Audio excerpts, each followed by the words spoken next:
Hey peeps, after all of that excitement, I forgot to do the talking bit of the video.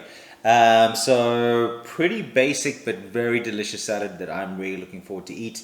We've got tomatoes, we've got some cheese, obviously cheese. We got some Parmesan cheese, mushrooms, and I tried to make this almond style of dressing which didn't really work out. But we've just got apple cider vinegar and some olive oil, and with some pomegranate seeds, which should be very nice, and already work with the sweetness of the pomegranate to the earthiness of the mushroom.